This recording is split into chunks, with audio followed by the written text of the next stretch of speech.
everyone, and welcome back to Xathane 121. Today I am going to be telling you two stories. The first one is based off of an English boogeyman called Mr. Miyaka by Joseph Jacobs. And the second one is a bit of a longer story, but is a French one by Charles Perrault called Bluebeard. So without further ado, let's get started.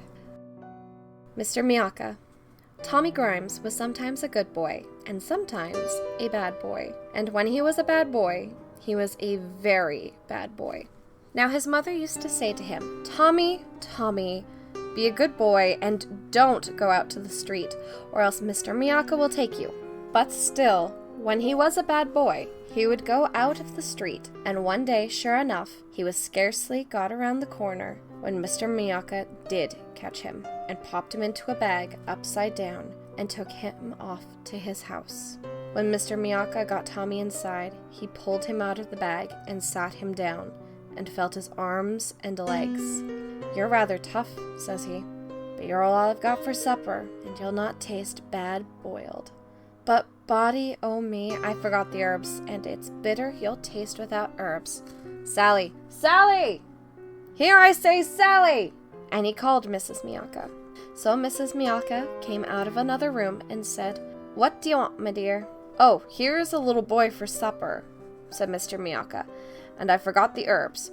Mind him, will you, while I go for them? All right, my love, says Mrs. Miyaka, and off he goes. When Tommy Grimes said to Mrs. Miyaka, Does Mr. Miyaka always have little boys for supper? Mostly, my dear, said Mrs. Miyaka. If little boys are bad enough and get in his way. And don't you have anything else but boy meat? No pudding? Asked Tommy. I loves puddin', said Mrs. Miyaka, but it's not often likes of me gets puddin'. Why, my mother is making a pudding this very day, said Tommy Grimes, and I'm sure she'll give you some if I ask her. Shall I run and get some? Now that's a thoughtful boy, said Mrs. Miyaka. Only don't be long and be sure to get back for supper. So off Tommy pelted, and right glad he was to get off so cheap. And for many a long day he was as good could be, and never went around the corner of the street. But he couldn't always be good, and one day he went round the corner, and as luck would have it, he hadn't scarcely got round it when Mr. Miyaka grabbed him up, popped him in his bag, and took him home. When he got him there, Mr. Miyaka dropped him out, and when he saw him, he said, You're the youngster that served me and my missus such a shabby trick, leaving us without any supper. Well, you shan't do that again. I'll watch over you myself.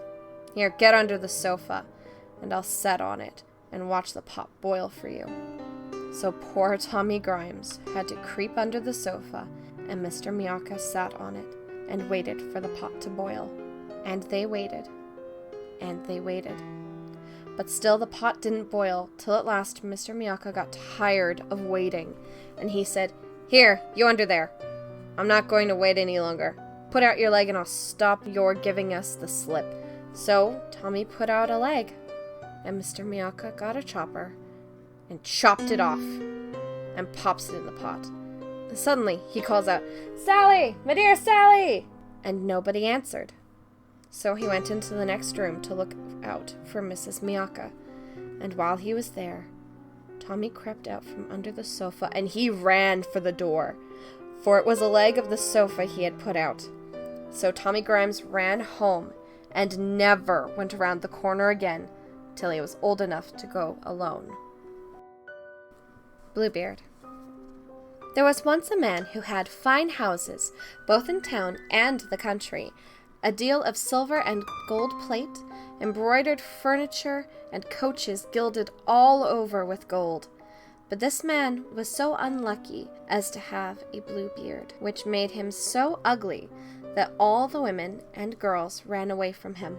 One of his neighbors, a lady of fine quality, had 2 daughters who were perfect beauties.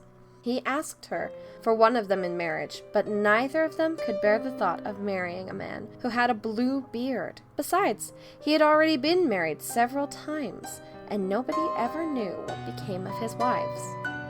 In the hope of making them like him, Bluebeard took them, with their mother and 3 or 4 ladies of their acquaintance, and other young people of the neighborhood, to one of his country houses, where they stayed a whole week. There were parties of pleasure, hunting, fishing, dancing, mirth, and feasting all the time. Nobody went to bed, but all passed the time in merrymaking and joking with one another. Everything succeeded so well that the youngest daughter began to think the master of the house was a very civil gentleman, and his beard was not so very blue after all. As soon as they returned home, the marriage took place. About a month afterwards, Bluebeard told his wife that he was obliged to take a journey for 6 weeks about affairs of great consequence, desiring her to amuse herself in his absence, to send for her friends and acquaintances, to carry them into the country if she pleased, and to have a good time wherever she was. "Here," said he, "are the keys of the 2 great wardrobes wherein I have my best furniture. Here are of my silver and gold plate, which is not every day in use. These open my strong boxes, which hold my money, both gold and silver. These my caskets of jewels. And this is the master key to all of my apartments. This little one here is the key of the closet at the end of the great gallery on the ground floor. Open them all, and go into all and every one of them except that little closet, which I forbid you. If you open it, there is nothing that you may not expect from my just anger and resentment." She promised to observe exactly whatever he ordered, so having embraced her, he got into his coach and proceeded on his journey. Her neighbors and good friends did not wait to be sent for. So great was their importance to see all the rich furniture of her house. They ran through all the rooms, closets, and wardrobes, which were all so fine and rich that they seemed to surpass one another. After that, they went up into the 2 great rooms, where were the best and richest furniture. They could not sufficiently admire the beauty of the tapestries, beds, couches, cabinets, stands, tables, and looking-glasses, in which you might see yourself from head to foot. Some of them were framed with glass, others with silver, plain and gilded, the finest and most magnificent ever seen. They ceased not to compliment and envy their friend, but she was so pressed by her curiosity to open the closet on the ground floor that, without considering that it was very uncivil to leave her company, she went down a little back staircase with such haste that she had twice or thrice like to have broken her neck. Arriving at the closet door, she hesitated, thinking of her husband's orders, and considering what unhappiness might attend her if she was disobedient. But the temptation was so strong, she could not overcome it. She took the little key and opened it, trembling, but could not at first see anything plainly because the windows were shut. After some moments, she began to perceive that the floor was covered with blood, which reflected the bodies of several dead women, ragged against the walls. These were the wives whom Bluebeard had married and murdered, one after another. She thought she would die for fear, and the key which she pulled out of the lock fell out of her hand. After having somewhat recovered from the shock, she took up the key, locked the door, and went upstairs to her bedroom to rest. Having observed that the key of the closet was stained with blood, she tried 2 or 3 times to wipe it off, but the stain would not come out. In vain did she wash it and rub it with soap and sand. The blood still remained, for the key was magical. When the blood was removed from one side, it came again on the other. Bluebeard returned from his journey the same evening, and said he had received letters upon the road informing him that the affair he went about was ended to his advantage. His wife did all she could to convince him she was extremely glad of his speedy return.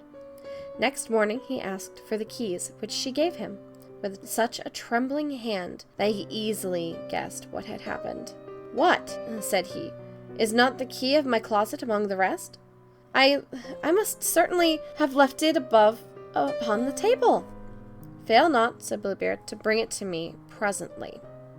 After several goings backwards and forwards, she was forced to bring him the key. Bluebeard attentively considered it, and said to his wife, "How comes this blood upon the key?" "I do not know," cried the poor woman, paler than death. "You do not know?" replied Bluebeard. "I very well know. You were resolved to go into the closet, weren't you not? Very well, madame. You shall go in and take your place among the ladies you saw there." Upon this, she threw herself at her husband's feet and begged his pardon with all the signs of a true repentance, vowing that she would never again be disobedient. She would have melted a rock, so beautiful and sorrowful she was. But Bluebeard had a heart harder than rock. "You must die, madam," said he, "and that very soon." "Since I must die," answered she, her eyes bathed in tears, "give me some little time to say my prayers." "I give you," replied Bluebeard, "half a quarter of an hour." When she was alone, she called out to her sister, "Sister Anne, go up, I beg you, on top of the tower, and see if my brothers are not coming.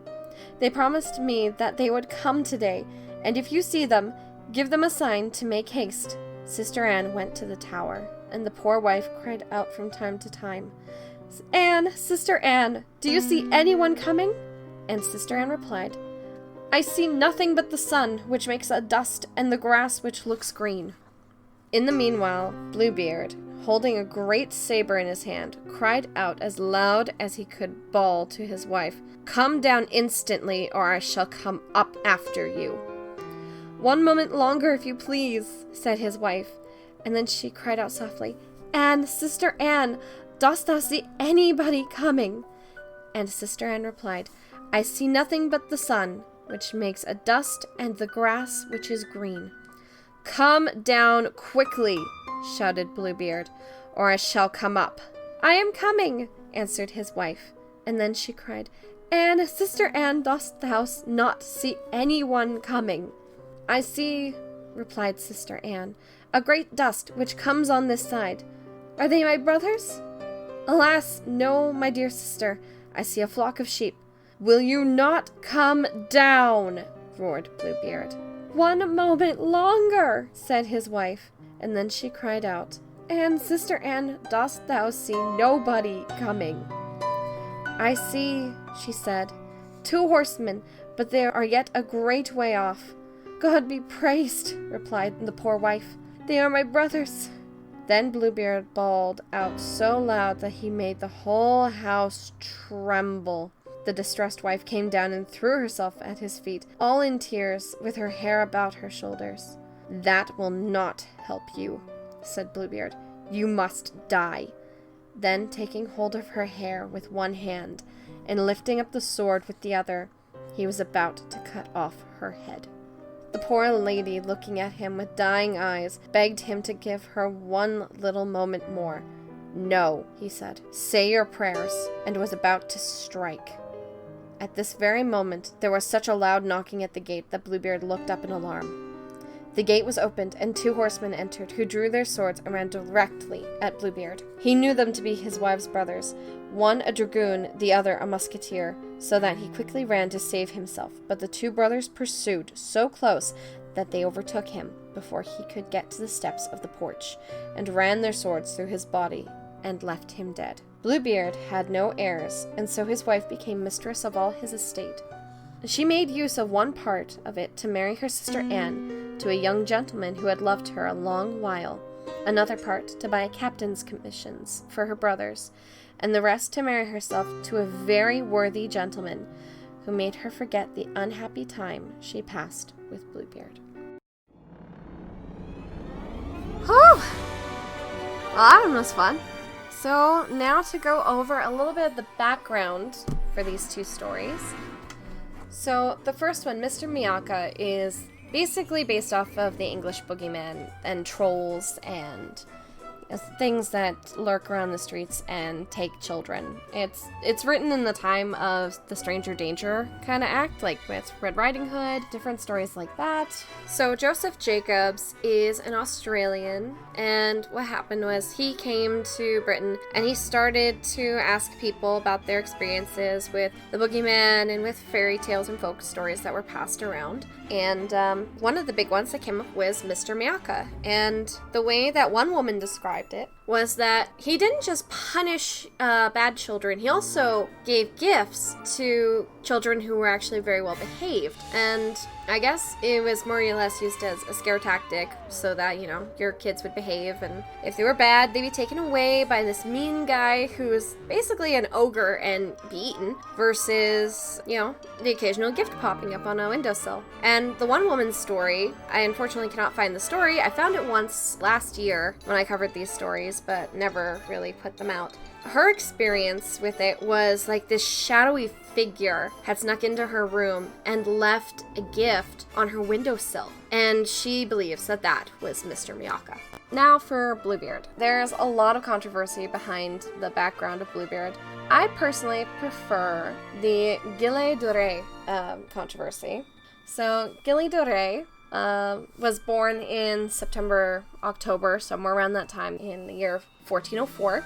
He was born in France. He died on October 26, 1440. He was a Breton baron and a man who was quite wealthy and distinguished in his career, but his reputation ended with him being tried for Satanism, abduction, and child murder. In his early years, he was distinguished in the military. He fought in the Wars of Succession to the Duchy of Brittany in 1420, and then for the Duchess of Anjou against the English in 1427. He was assigned to be one of Joan of Arc's guards and fought several battles by her side, including the relief of Orleans in 1429. He accompanied her to Reims for the consecration of Charles VII, who made him Marshal of France. He continued to serve with Joan until she was captured and later killed. He retired back home. Rais had inherited extensive lands from both his father and his mother's father, and he married a very rich woman called Catherine Duthouar, I believe is how you pronounce that, 1420. He spent a lot of his money in the early days being, showing off his wealth. He would hire lots of servants. He was a patron of the arts. Lots of people who were very wealthy became patrons. So basically in 1435, a decree came down from the king saying that he and his family could no longer sell their land. So basically, he was living on worthless land. He couldn't sell it. He couldn't rent it out. He would basically be making no income off of his property, which nowadays is almost criminal. Let me put into perspective. If you own 100 acres of land and you can't sell like an acre or 4 acres off to help pay for a bit of your taxes, you're kind of screwed. So basically what happens is he turns to alchemy. He discovered Satanism. He is suspected that he did this to gain wisdom, power, money by invoking the devil. He was later accused of abducting, torturing, and murdering over 140 children. Rais was arrested in September of 1440 and brought to trial in Nantes. First before a tribunal basically led by the Bishop of Nantes, and then taken to civil court. He first refused to even say anything.